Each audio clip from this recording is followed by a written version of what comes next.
বরণ করে নেওয়া হবে মাননীয় জেনারেল ম্যানেজার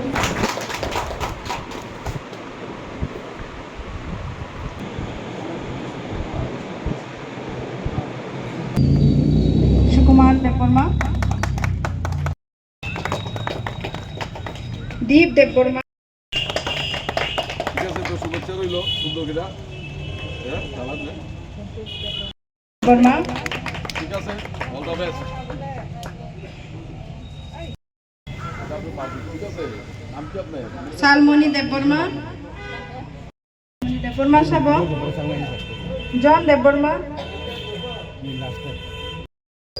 ঠিক আছে, তো আপনার জন দেব, নাম কি আপনার? জন দেববর্মা, চিন্তা বাড়ি।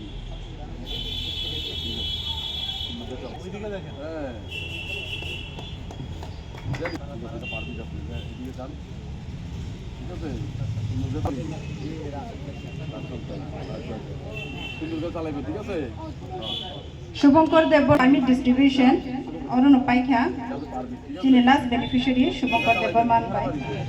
সিটি কর্পোরেশনের উদ্যোগে আমাদের আগরতলাস্থিত লেক চৌগুলি অফিস প্রাঙ্গণে আমাদের রাজ্যের জনজাতি আমাদের ভাই বোনদেরকে কর্মসংস্থানের জন্যে আমাদের রাজ্যের মাননীয় মুখ্যমন্ত্রী প্রফেসর ডক্টর মানিক শাহ মহাশয়ের স্বপ্নকে পূরণ করার জন্য আমাদের এসটি কর্পোরেশনের মাননীয় চেয়ারম্যান রামপদ জমাতিয়া মহাশয় উনি একটা শুভ উদ্যোগ নিয়েছেন।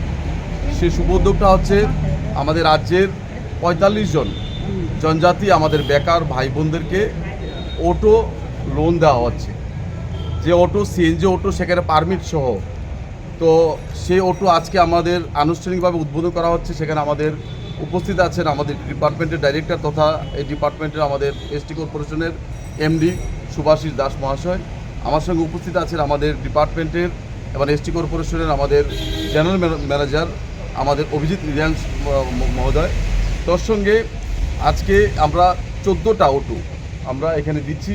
14জনের মধ্যে 13 জন পুরুষ, 1 জন মহিলা, আর বাকিটাও আছে দেওয়া হবে। সেটা আমরা 45টা আমাদের ডিপার্টমেন্টের মাধ্যমে সেটা আজকে শুভ উদ্বোধন হচ্ছে। তার সঙ্গে আমাদের এই উদ্যোগ এসটি কর্পোরেশনের সঙ্গে সঙ্গে আমাদের 4 corporation SC ST OBC minority কর্পোরেশনের মাধ্যমে এই রাজ্যের বেকার যুবক যুবতীদেরকে কর্মসংস্থান করাই হচ্ছে আমাদের মূল লক্ষ্য, এবং আগামী দিনে এই কর্মসূচি আমাদের কন্টিনিউ চলবে। আমরা রাজ্যের বেকারদেরকে কর্মসংস্থান করার জন্যে এই কর্মসূচি আজকে নেওয়া হয়েছে। এটা কি ডিস্ট্রিক্ট ওয়াইড নির্দেশে স্যার? হ্যাঁ, ডিস্ট্রিক্ট ওয়াইড নির্দেশে না ডিস্ট্রিক্ট ওয়াইজ হিসাবে দিয়েছে না হোল ওভার ত্রিপুরা থেকে? এটা আমাদের হোল ওভার ত্রিপুরা হিসাবে দেওয়া হয়েছে, এবং যারা নেওয়ার ইচ্ছুক আপনারা আসলে আমরা যোগাযোগ করবেন। আমরা এসটি কর্পোরেশনের মাধ্যমে আমরা বেকার যুবক যুবতীদেরকে আমরা অটো সিএনজি বা ই রিক্সা আমরা কন্টিনিউয়াসলি দিয়ে যাব। আজকে যে অটো ডিস্ট্রিবিউশন করলেন স্যার, এটা কোন ইয়ারে দিচ্ছেন? এটা তো দেখুন, আপনারা অটো যারা পেয়ার করেছেন আমাদের মানে 2024-এর 24-25 ইয়ারে যারা পেয়ার করেছেন আমরা সকলকে দিয়েছি। আরও ফান্ড ছিল, আমি যতটুকু আমরা জানতে পারলাম। আমি মাননীয় চেয়ারম্যানের সঙ্গে কথা বলেছি, আমাদের ডিপার্টমেন্ট ডাইরেক্টর আছেন ওনাদের সঙ্গে কথা বলেছি। যতটুকু তারা পেয়ার করছে আমরা সকলকে দিয়েছি, তাই না? এবং যারা আগামী দিন পেয়ার করবে দেবো। এবং আজকে আমাদের মাননীয় চেয়ারম্যানও এই রাজ্যবাসীর উদ্দেশ্যে একটা বার্তাও দিয়েছেন। উনি আমাদের অফিসিয়াল একটা কাজে উনি আউট অফ স্টেশন আছেন, তার জন্য উনি আসতে পারেননি। এবং উনি বলেছেন উনি কন্টিনিউ এই কর্মসূচি এবং এসটি বা আমাদের জনজাতি ভাই বোনদের জন্য আরও বিভিন্ন যে আমাদের টার্ম লোন, এডুকেশন লোন, বিভিন্ন লোন আমরা দেবো এই রাজ্যের বা আমাদের বেকার ছেলেমেয়েদেরকে কর্মসংস্থানের জন্য। স্যার, কিছু জনসংখ্যা রয়েছে যে প্রশ্ন তুলেছে যে আগে তো এরকম যারা কেয়ার করে 1 বছর 2 বছর 3 বছর লেগে যায় তবু পায় না, সেই কথাকে কীভাবে বলবেন আপনি, কীভাবে দেখছেন? দেখুন, আগে যারা পেয়ার করেছে হতে পারে কোনো ধরনের অফিসিয়ালি পেপারসে যদি কোথাও কোনো ধরনের ডিসপুট মানে থেকে থাকে সেটা হতে পারে। আমি যতটুকু জানি নতুন যারা পেয়ার করেছে সকলে পেয়েছে, যারা পাননি আপনারা পেয়ার করবেন। আমরা আবার ডিপার্টমেন্ট আবার বোর্ড মিটিং বসবে, ওনারা ডিসিশন দেবে। আমি তো বলেছি আমি সেটা আমার মনে হচ্ছে যদি মানে পেপারসে কোনো ধরনের আমাদের এখানে কিছু অ্যাপ্লিকেশান রয়েছে, সেগুলিতে কিছু ডিসক্রিপেন্সি বা ডকুমেন্টে কিছু শর্টফল পাওয়া গেছে, যার জন্য আমরা সবাইকে দিতে পারিনি। যদিও প্রেয়ার করেছিল কিন্তু ডকুমেন্টসের শর্টফলের জন্য আমরা সেগুলি প্রসেস কমপ্লিট করতে পারি।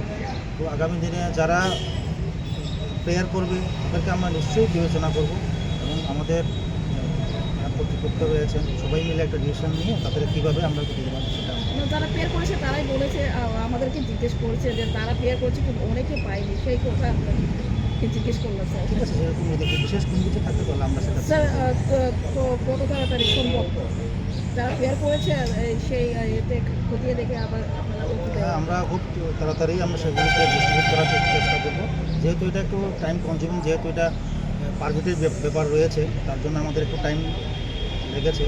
আমরা চেষ্টা করবো আগামী দিনে যাতে আমরা তাড়াতাড়ি যাতে মানে স্যার সামনে বছরে আমরা এই ফিনান্সিয়াল ইয়ারের মধ্যেই আমরা